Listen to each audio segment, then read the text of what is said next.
So let's say 100-gram ball here. See, we'll call it ball 1. I will say that it has an initial velocity of 10 meters per second, and it collides with ball 2, which has a mass of 200 grams and an initial velocity of 0. Then they collide, and after they collide, so I'm going to draw just a dashed line here to separate the before and the after. And then after they collide, ball 1 is going off like this at a 30-degree angle with a speed of 3 meters per second. So our goal is to find where does ball 2 go and with what speed. So what's the velocity of ball 2? Velocity being both speed and direction, since it's a vector. And if ball 1 is going up, then ball 2 is going to have to have some component down in order to conserve y momentum, because y momentum starts out being 0. So we know whatever direction ball 2 goes, it's going to be off in this direction somewhere. So we can say, since we're looking for magnitude and direction, what we're looking for is this theta, and I'll call that theta 2, since that's the angle for ball 2, and we're looking for v2, the speed of ball 2. Well, because this is a collision, the net force during the collision is 0. Yes, they exert forces on each other. There's nothing from the outside exerting a net force on either of the balls. So we have that because the net force is 0, momentum is conserved. Net force being 0 means change in momentum is 0, momentum is conserved. And that's true. Those are vector equations. That's true then in both the x and the y direction. Since the sum of the forces in the x direction is equal to 0, the change in x momentum is equal to 0, and the sum of the forces in the y direction is 0, the change in the y momentum is equal to 0. So let's apply one of those at a time, and we may need both. We may only need one of them. We don't really know yet. It's okay that we don't see you don't have to see from the beginning of the problem to the end of the problem. You just have to see the next step. That's true. Try and keep that in mind with all physics problems. Is a lot of beginning students or even experts don't always see, oh, well, I see all 10 steps that I need to take. You don't worry if you don't see all 10 steps that you need to take. Just think, well, do I have one step that might get me in the right direction? And you take that. And you see, what do I do next? You take that. I don't know which equation, delta x or delta px equals 0 or delta py equals 0. I don't know. Maybe we don't know for sure which one we need. Maybe we need both. Maybe we need one or the other. Let's just pick one and start. So we'll pick delta px equals 0. And actually see if you can write down an expression for that yourself. I recommend you stop the video now and try to do that and then unpause.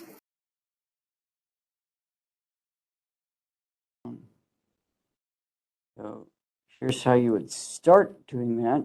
I have momentum before in the x direction equals momentum after in the x direction. I have 0.1 kilograms, that's the mass of ball 1 times the speed of ball 1 in the x direction, 10 meters per second, plus the momentum of ball 2 in the x direction initially, that's 0. And that would be equal to mass of ball 1 times the x component of ball 1's velocity afterward, so v1x, plus 0.2, the x component of ball 2's velocity afterward, v2x. And we're given enough information to find v1x. v1x is going to be 3, which is v1, times the cosine of 30.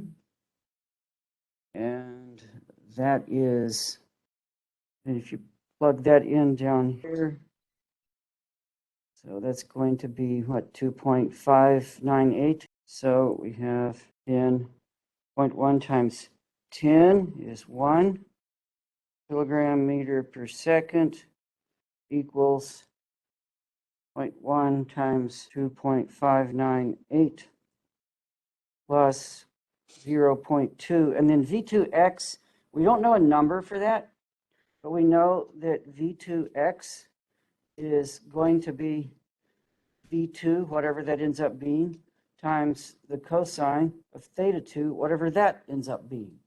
We're going to have to leave both of those as unknown. V2 and theta 2 are both unknowns for now. So the momentum in the x direction of ball 2 would be 0.2, its mass, times V2 cosine theta 2. So then I have 1 equals 0.2598 plus 0.2 V2 cosine theta 2, subtracting, well, V1x is 2.598, and then when we multiply it by the mass of 0.1, it turns, so it's, so if we you subtract 0.2598 from both sides, and then divide both sides by 0.2, so you got 1 minus 0.2598 equals 0.2 V2 cosine theta 2.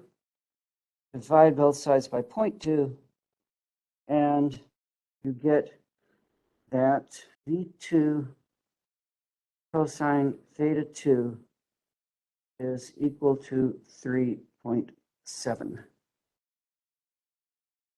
Okay, that's about got it. All right, now, unfortunately, we have two unknowns and only one equation. So we need another equation. We did conservation of momentum in the x direction.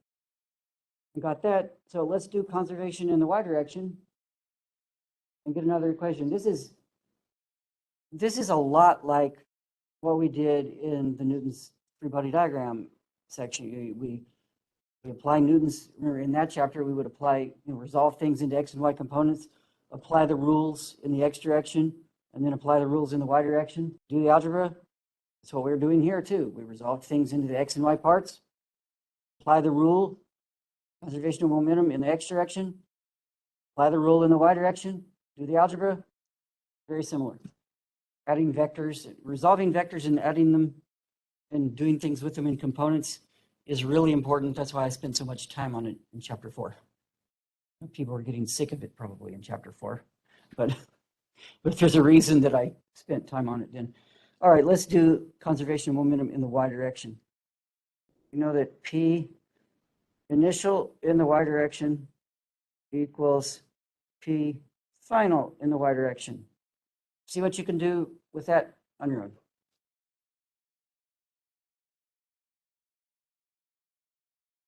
So the initial momentum of the whole system in the y direction is 0. So here, and that's equal to the momentum of ball 1 in the y direction, which is its mass, 0.1 kilograms, times 3 meters per second, times sine of 30. Then we have two choices here. I could say I don't really know which direction ball 2 is going and just say I'm adding the momentum of ball 2. So plus V2, 0.2 sine theta 2. Or I could say, well, I already know it's going down. So I'm going to go ahead and put the negative in. And then when I got a positive answer, I know that that really means down. The main thing is you don't put the negative in twice. You can't put the negative in 0 times, and you can't put it in twice. You have to put it in once. So I am choosing to put it in. Now, you know what? Actually, to avoid confusion, how about we say plus a negative number? That'll maybe avoid confusion. We'll just say, yeah, we know this is going to be negative, so we're going to put in plus a negative. You can write it however you like, but I'm trying to be the least confusing. So then we solve that. We do the algebra. So we have 0 equals, and then 0.1 times 3 times sine 30 is 0.15. Then that's minus 0.2 V2 times sine of theta 2. We have then that V2 you add, or we add 0.2 v2 sine theta 2 to both sides and divide by 0.2, then you get that v2 sine theta 2 is equal to 0.7. Now we have to solve those two equations. We have two equations and two unknowns. So as far as algebra is concerned, it is possible to solve those. And you may think, oh, we've got sine and cosine in there. I don't know how to solve it. I don't know how to do algebra with those. Well, it turns out not to be so hard. Let's divide the equations by each other. I'm going to start with the one on the right, the v2 sine theta 2 equals 0.75, and I'm going to divide it by the other one. So I can divide, remember, an equation means that both sides of these are the same. So dividing by v2 cosine theta 2, that's the same thing as dividing by 3.7 because they're equal. So over here on the left side of this one, I'm going to divide it by v2 cosine theta 2. But on the 0.75, I'm going to divide it by 3.7. And that's legal because v2 cosine theta 2 equals 3.7. Well, now my v2's cancel. And sine over cosine, that's tangent. So now I have tangent of theta 2 equals 0.75 over 3.7, which is 0.2027. And then theta 2 is the inverse tangent of that, which is 11.5 degrees. Are you with me? Questions so far? Okay, well, now that we have that, let's plug theta 2 into this equation here and solve for v2.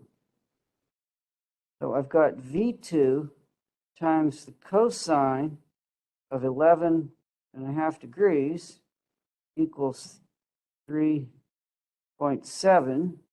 So that gives me v2 equals 3.78 meters per second. All right, well, the next question, part 2 on this one, if you will, would be, was this collision elastic? And notice I did not assume that it was. Nowhere did I use conservation of energy to solve the question, because we were not told that the collision was elastic, and we were not told that kinetic energy was conserved in the collision. Was this collision elastic? Well, another way to answer that, another way to ask that question is KE initial equal to KE final? We don't know. I even put a question mark here over the equal sign. So let's find kinetic energy before two things collided. We have 0.1 mass and 10 meters per second. So 1/2 times 0.1 kilograms times 10 meters per second squared.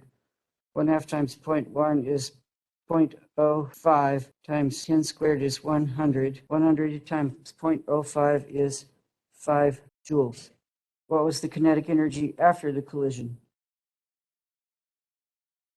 1/2 m1 times v1 squared. v1 was 3. That was given in the problem.